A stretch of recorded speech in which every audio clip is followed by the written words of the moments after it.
you know, this is our 80th anniversary year. So I've been thinking a little bit or a lot about, you know, what has changed since 1944 when our ministry was founded. And I remember asking a few weeks ago, how many of you were around then? Where were you in the 40s?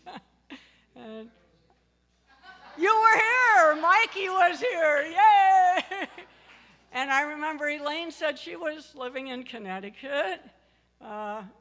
Maybe some of us, I was still a glimmer, and my parents hadn't even met yet, but some of us. But maybe you'll remember some of these major inventions of the 1940s. The color TV, microwave ovens, a computer, although it didn't look like what we consider a computer today, kitty litter. Where would we be without kitty litter? And one of my favorites is silly putty was invented around 1944. Who had that as a child? So a lot has changed since the 1940s, and a lot has changed in the world of church ministry. How we do ministry, what people think of going to a church, you know, and this is why our board last fall voted for me to support me with going through the Integral Ministry Certificate Program so that I could share with our ministry what I'm learning, what are the latest and what is the best thinking and what are some of the things that seem to be working for some of our unity ministries to navigate these times of great change. You know, I could say a lot about the reasons. I don't even have to tell you, but there's some million other things people could choose to do on Sunday morning. People's attitudes and approaches to church is very different today. People, you know, have many other ways to pursue their personal and spiritual growth. Jim Lockhart, who's a noted New Thought author and leader who studied church trends a lot, he's from the United States, but he lives in France now, and he said in France, those who are regularly attending a Sunday service, a church, is about 1% of the population. And throughout Europe, it's about 5%. And I'll just tell you, at our finance committee meeting a few weeks ago, I'm sitting around the table with about 6, mostly guys, I guess, and I just asked you, how many of you have adult children and adult grandchildren? Are any of them attending church anywhere? Any kind of church? There wasn't a single person that could name anybody in their family. So, you know, what Jim commented about is that in countries and societies like ours, where life is increasingly complex, church attendance is on significant decline. As complexity increases, people's values and behaviors shift, or they consider lots of other things. And so we are being called to adapt and transform and evolve, that we can't just do what we've always done and hope that we'll get back to the good old days. And so integral ministry, one of the things I've learned is that one thing that is, maybe silly putty was an invention of the 40s, but one thing that's not silly now is our need for innovation and evolution. And that's why we've talked about it a lot, and it's been a theme of several of the books with spirit groups. But evolution, evolving, is a different kind of process than just saying, I want to make change in my life, or I'm going to try to lose weight now, or change something about myself. It's different than saying, I want to grow, or just got to get more people. It's different than saying, oh, let's just kind of hope that we get back to the good old days. Evolution is a process in itself. And when I think about evolving, as I thought about it this week, there's 3 things that I think that came to mind that rose to the surface. And the first one is that we need to be open to new ways, new ideas, new forms of expression, open to experimentation. Somebody said you got to throw a lot of stuff at the wall and see what sticks and what doesn't, and that's okay. And the second thing is transcend and include. That we need to think about, what do we want to carry forward? What are the best of our traditions and our experience and our practices? And what are some things that need to be released and let go of so that something new can be born?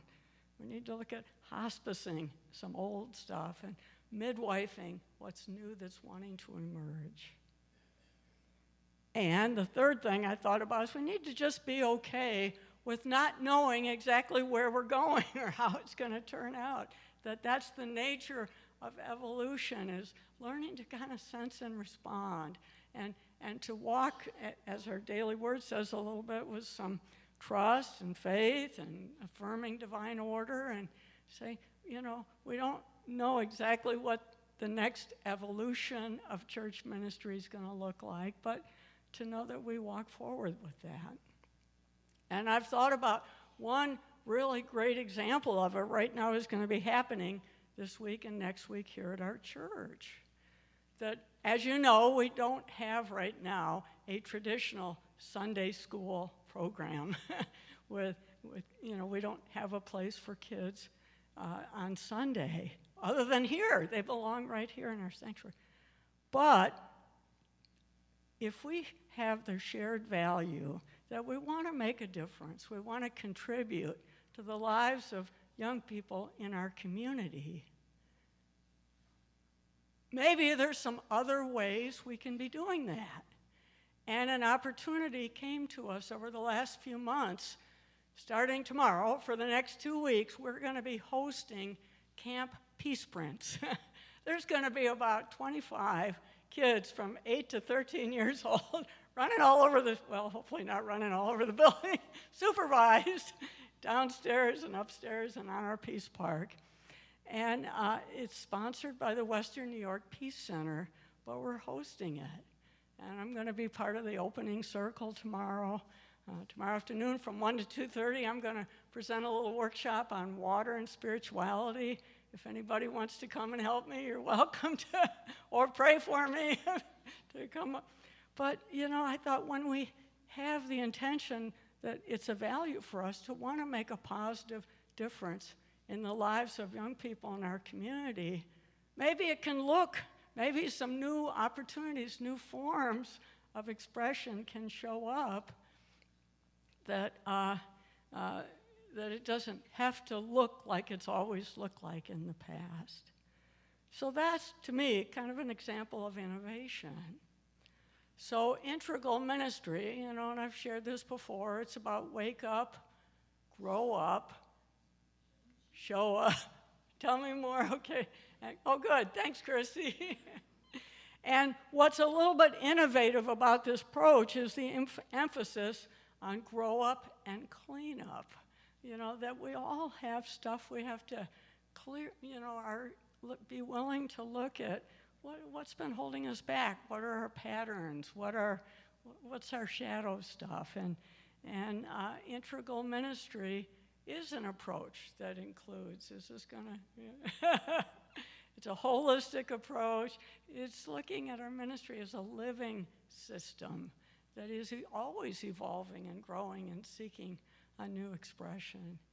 And it's putting spiritual principles first and raising consciousness. And most importantly, or not most, an essential part of it is moving from minister-centric to mission-centric. And there's a whole lot I could say about that, but it's not about one person and what does this person do on this.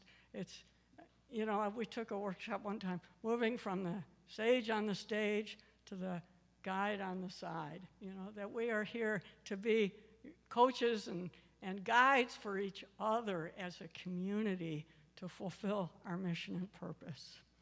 And so now I want to pass the baton and maybe pass the heart to Lynn, who is going to share the next part of our lesson and share some things about the shadow. What do we mean by that? And then Mary Beth is going to take the next part of the lesson. So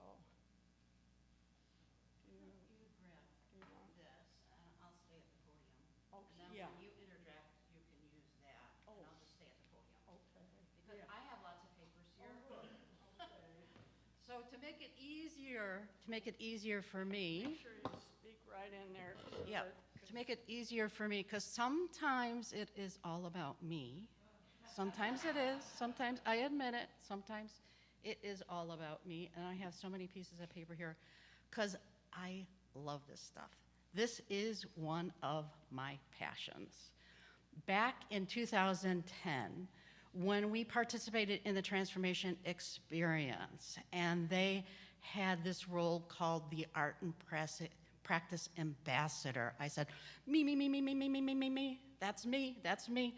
So I was the Art and Practice Ambassador, and I was introduced to what was called back then the Art and Practice of Living with Nothing and No One Against You, and now it's called the Quantum Living Process.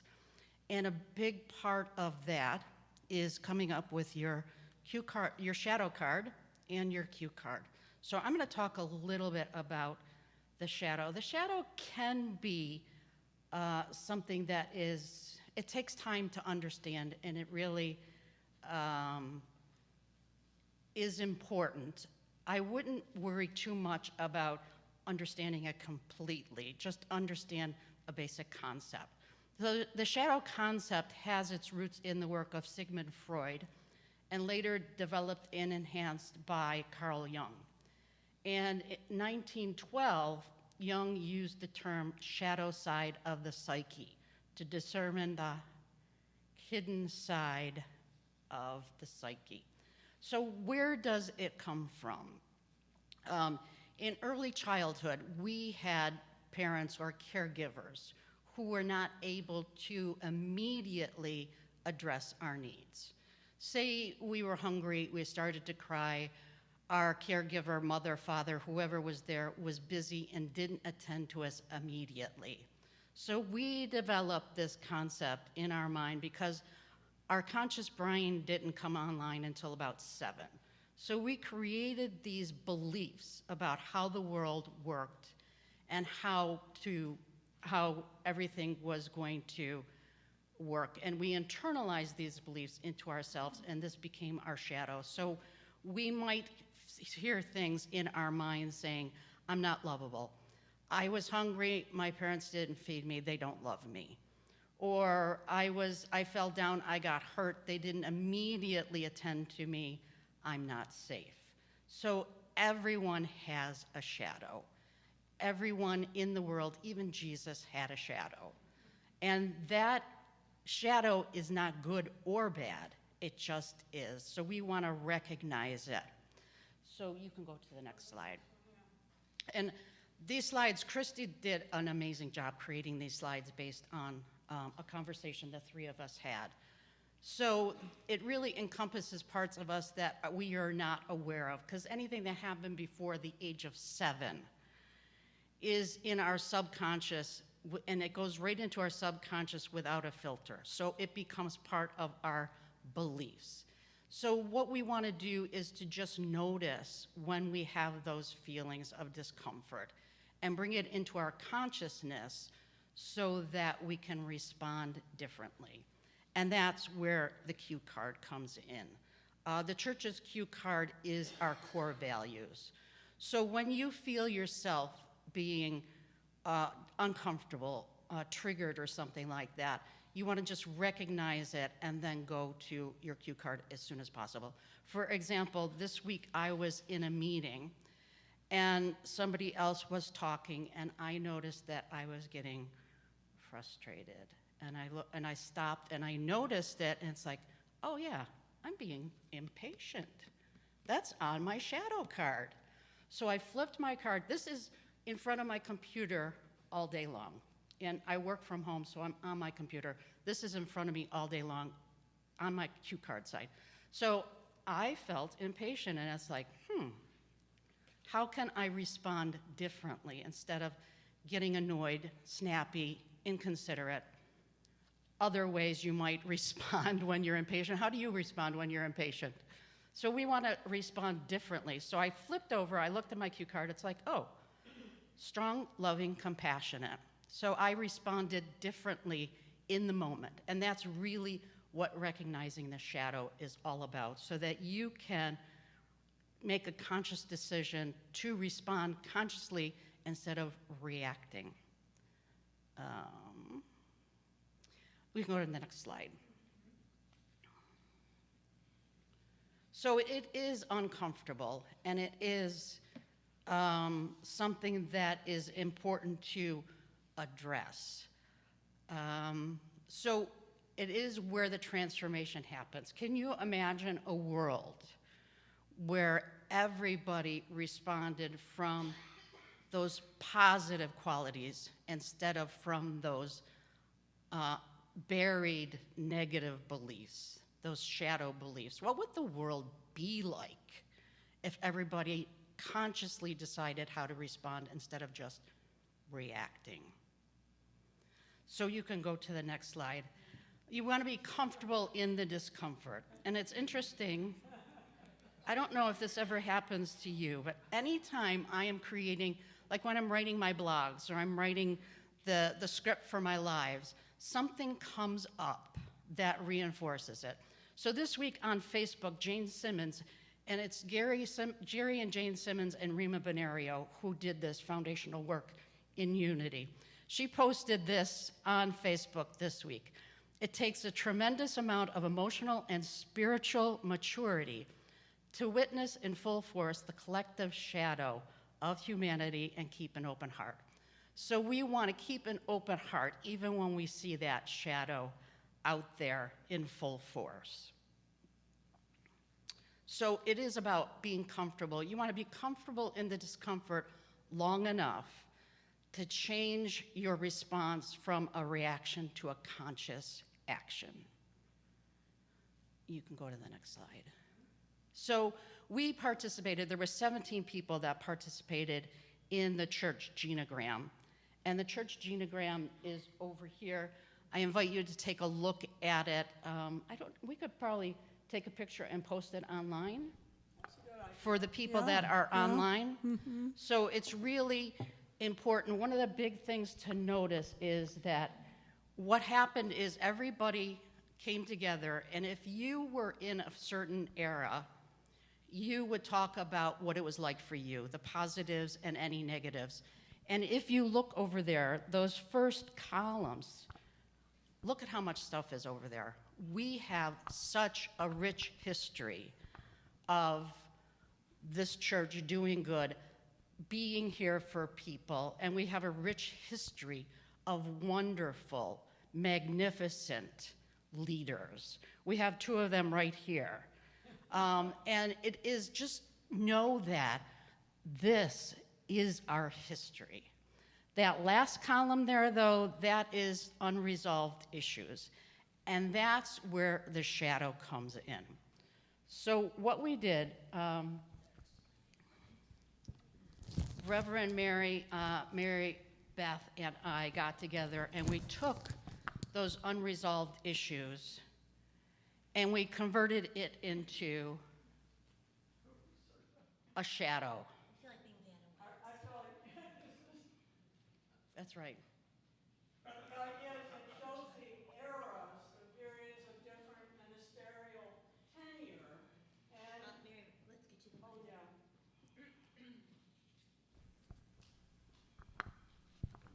So what we did was we charted what we call eras, the periods of ministerial tenure.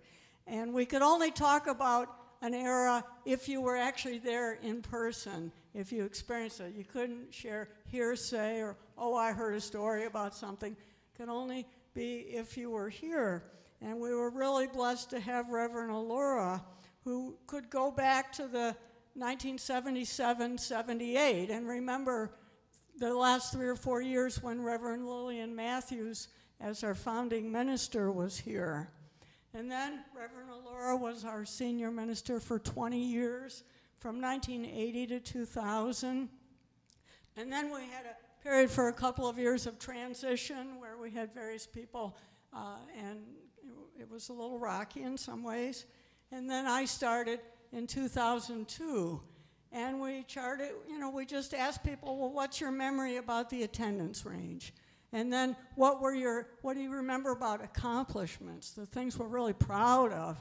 And there just wasn't enough space to write it all in, there were so many great things that happened when Reverend Allura was our minister, and hopefully since I started, I was, but well, then you're still here, I'm- so oh, and I I'm would still say, here. I would say Okay. that it's There's been a- good since you've been here because you're still here. Okay, thank you. But then we had to acknowledge that there were some regrets, there were some sorries, there were some times when we kind of stubbed our toes, or there was some conflict or something. And then we talked about, well, what was the transition like between ministers? And then what are some unresolved issues? So after the service, I want to invite you to come up and look at this more carefully if you like. But, oh my God, when we looked at for a relatively small church and a small, it's like that Margaret Mead quote, never doubt how the world changed, or what is that, never doubt what a small group can do, because that's the only thing that's ever really changed the world. And as a relatively small ministry, we have done a lot. And we're here to keep growing, and the way to keep growing is to look at your unresolved issues. So, okay, so that's Recognize these things in yourself, and some of them you may not.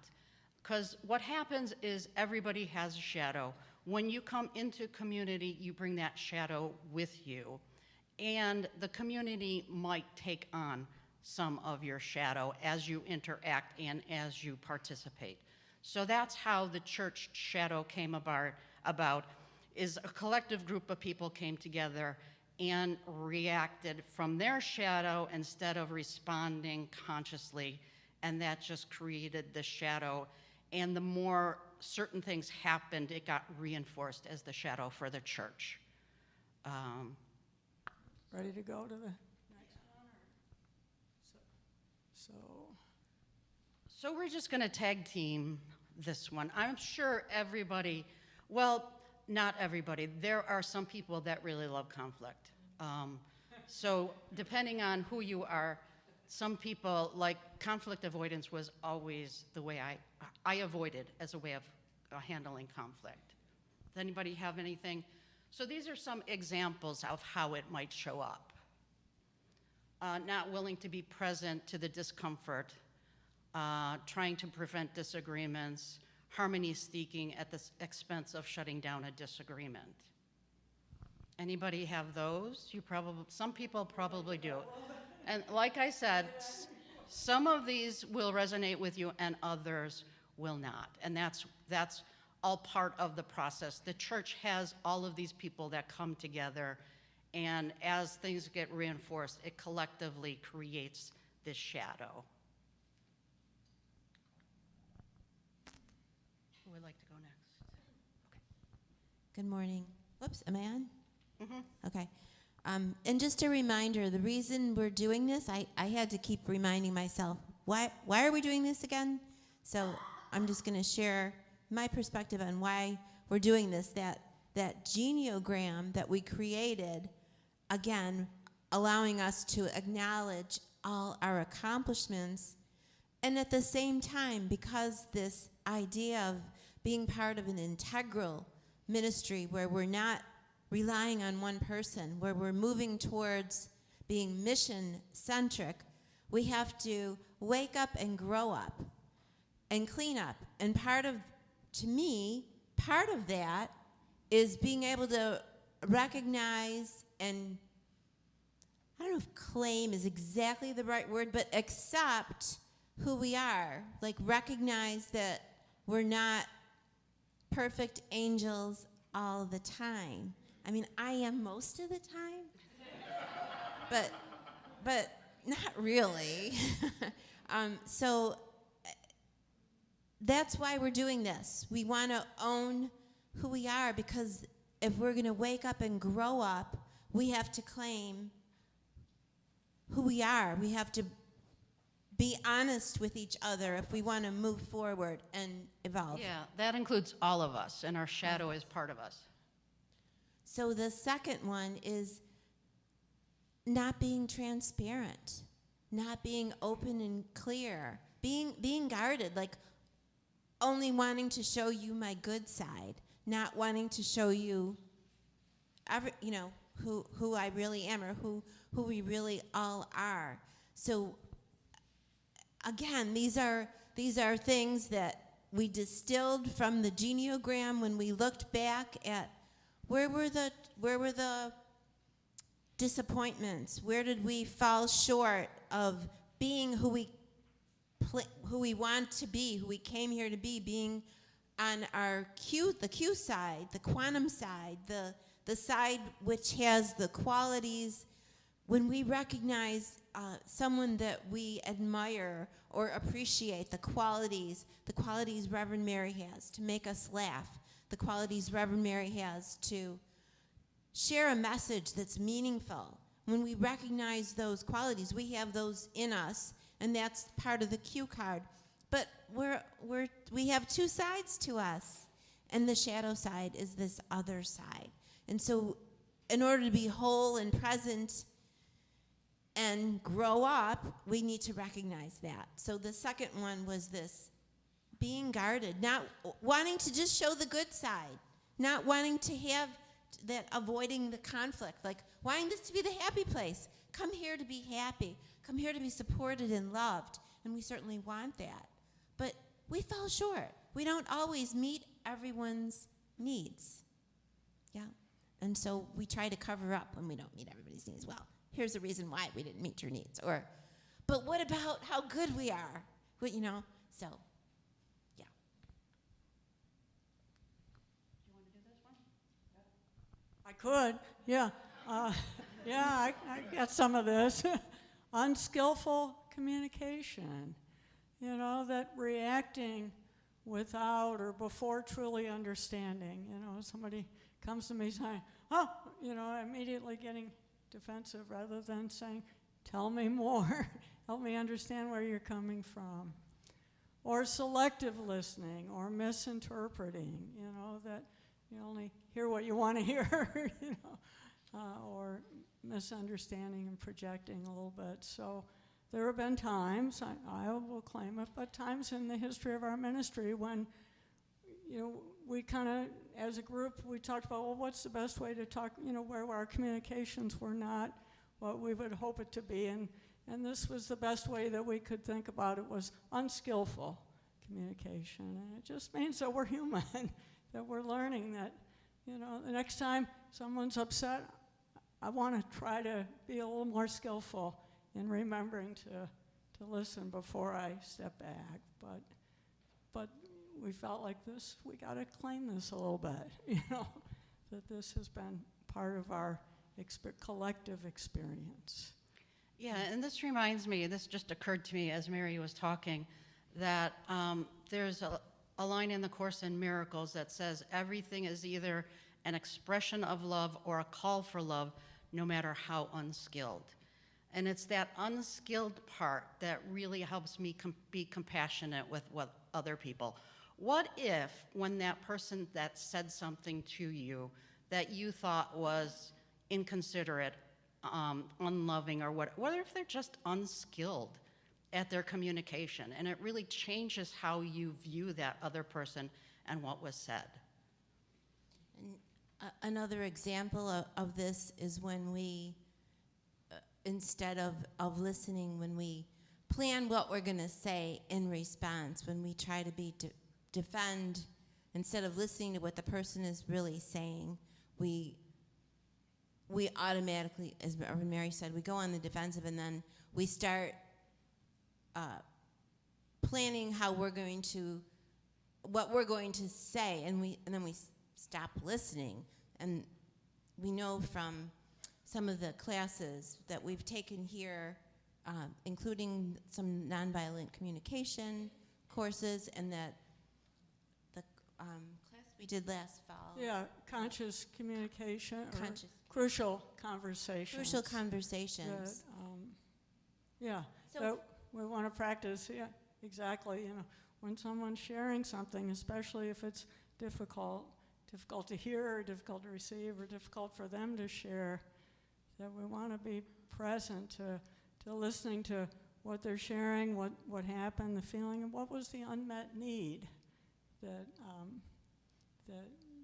if that need could be met, we could restore harmony. And sometimes we do this with good intentions. Like, we're listening because we think there's a problem to be fixed. So we go to like the fix it mode instead of just listening and allowing what's trying to be revealed so that we can understand it at a deeper level. So we can't move forward, we can't evolve, we can't raise our consciousness. Part of the integral ministry is raising our consciousness.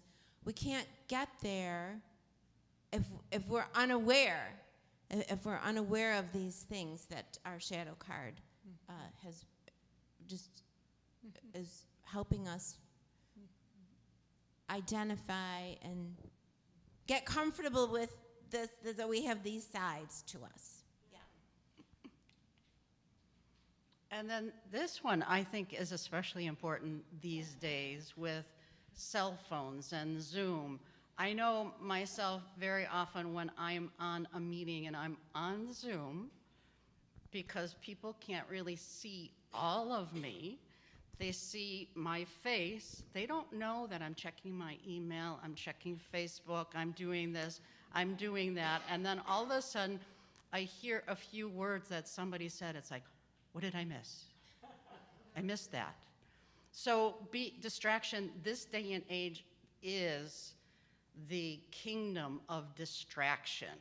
So just being present when you're talking to somebody, look them in the eye and listen to them and hear them, and then getting back to the last one, respond from that present place instead of anything else that's going on, because our minds are going a mile a minute. So being present, and that gets back to the Spirit Group book that we just read about being present, being in that space of now is all there is. Be present, look people in the eye, acknowledge them, and be present in everything you do. And I think this also shows up when we have a to-do list or we have an agenda and we want to get through something and we want to get to the next thing. We have, like, it's going to happen this afternoon at our quarterly meeting. We have an agenda we want to get through. So, is everybody going to be able to share for 10 minutes? Well, not if you want to, we want to get done within an hour. That's our goal for our quarterly meeting right after the service. And sometimes we have this to-do list and we got to get through this. We got to check this off. We got to check this off. Meanwhile, we don't realize that at the expense of being able to check off these lists, we just made someone over here feel really isolated or feel unheard or feel unacknowledged and unimportant.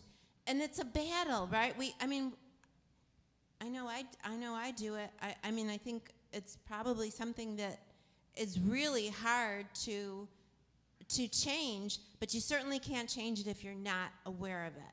So being aware that, we're not perfect. Sometimes we just want to get through that to-do list, and we forget that there's a human being standing in front of us that really maybe needs to be heard, just heard, not fixed, but just listened to and heard, and trying to be present and getting the to-do list done. So it's something we're working on.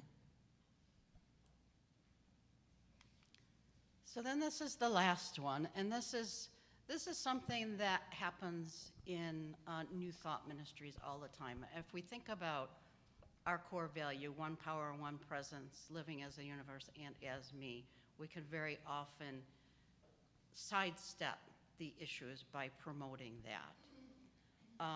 Like today's daily word is a perfect example, divine order. You can very easily, when something happens, just claim divine order and ignore the situation, and the situation doesn't go away by ignoring it. Instead, you can use the concept of divine order to find ways that are more divinely guided to respond and to act. Another thing that goes along, and I'm adding this right now, so Mary Beth and Mary, I apologize. This is a surprise to you. Another piece of this, and when the daily word was divine order, it occurred to me, there is also another concept called metaphysical malpractice. So divine order is a great example of that. When something happens to somebody else and they don't respond from divine order, you might say to them, it's divine order. What's your problem? Blaming other people for their response in a metaphysical way is metaphysical malpractice. So that is you projecting your shadow of divine order. This is what divine order means to me, so you have to follow my definition of divine order. That's metaphysical malpractice, and by noticing when that's happening, and instead of saying, you need to do this different because that's the way it is, step back and respond from, I hid my cue card. From your cue card or from your quantum qualities. Oh, it is on there. Never mind. I think of this as also an excuse or a manipulation, a way to manipulate. Say, well, Spirit told me to do that. That's why I'm doing it. Or Spirit told me not to do that. So it's a way to use a Spirit in a way to get really what you want, but you're falling back so that you're not being transparent. You maybe you think you are looking better, but the days of us of our intentions, whether we state them or not, the days of our intentions being a secret are really over. Everyone knows on some level what someone else is thinking or how they're responding, so you may as well just be honest, and you may as well try and be as transparent as possible, because we know on a deeper level, we know what's really happening. So spiritual bypassing, it's fun to say, Spirit guided me. It's fun to say that, but are you saying it because you're trying to do something or not do something? And sometimes we do that. And the other metaphysical practice that occurs to me is we have to remember, when we share things, we want to do no harm first. Do no harm. So we don't want to share something that is not appropriate to share, and then say, well, Spirit told me to. I got the message from Spirit, and that's why I'm sharing it with you, without acknowledging the harm. So something to consider is sometimes when you think it's Spirit, it's really your shadow. So is it kind? Is it loving? Is it compassionate? Or is it just you responding to your shadow, whatever your shadow quality is for that? Okay. Which gets tricky. It is. That's it's very tricky. tricky. But the biggest thing is to just notice. Notice when you're feeling. So whatever that trigger is for you, just notice it, step back for a second, and see how you can respond consciously instead of from that shadow, from that place of not being present, not being on your quantum qualities, whatever they may be. So this is what we are going to propose that we do, and just say, please have compassion for us as and then just list please have we'll say this together. Please have compassion for us when we are avoiding conflict, lacking transparency, unskillfully communicating, not being present, spiritually bypassing. Because this is who we have come here to be, and these are our core values. Because we have come here to be together. Because we have come here to be loving, spiritually centered, inclusive, respectful, compassionate. So I know this is a new concept for many of you. If you want to learn more, we do have a process called the quantum living process that we were talking about having another. We do this at least once a year. So we can do it, do another one coming up fairly soon. And to tell you the truth, this church, for this size, this church has more quantum living coaches than any other church this size. We have three active quantum living coaches in this community. And I'm also a master quantum living coach, which means I help train the new coaches.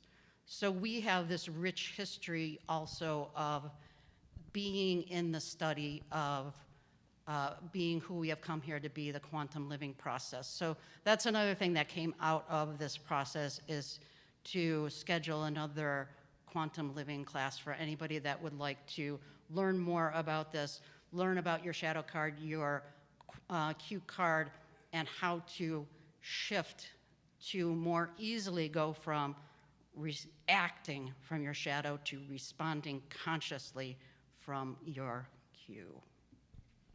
And even if you've taken the quantum living course before, you might want to consider taking it again, because you're not the same person you were when you took it. Exactly. And you can go deep.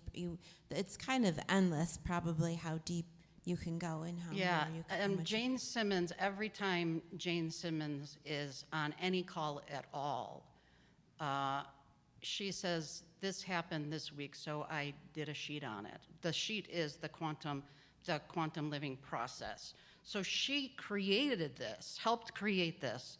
Gary, Jane, and Rima Benario created this process, and she still does it constantly. So if you have taken it before, I want to encourage you to take it again and ask, how can I go deeper? How can I integrate this better so that I am more likely to be living it more consistently? Because we're never going to be perfect. Perfect is not what we're looking for. We're looking for progress. So I know this is a lot for you, and some people are probably thinking, what am I doing here today? I didn't want to hear about this shadow stuff. So that is it could be part of your shadow, who knows? But everybody is here for a reason. You showed up today for a reason. So just take some time, let this start to be integrated, and just be curious instead of reacting whatever way you normally react. Just be curious. Oh, that's interesting. I want to learn more. So, thank you. Thank you, thank you, thank you. I just want to, it takes a lot of courage to look at these kinds of things and to talk about it and share about it. And, I've seen some studies where they said the reason why a lot of young people are turned off by churches is what they call a term I've never heard before, toxic positivity. That young people want to be real. They want people to be authentic. They want to know, we want to know, how do we honor our human in the midst of our divine and our human together? And that's what I think Jane and Gary Simmons have found in their churches, that people really responded to the leadership being authentic and real and honest and human. That's kind of so I just want to say, give yourself a hug, or let's take a deep breath, and just you're sitting here and being present. Nobody's left the room yet, so good for you. Thank you, and thank you, Lynn and Mary Beth, for your leadership in how to put this all together in a way that was kind and gentle and clear and transparent and all those other things. So really, this is what we're about, and this is, the Genogram is an essential part of our process of all the other things we're doing, spirit groups and quantum living and in order to transform lives and inspiring people to make a positive difference in the world.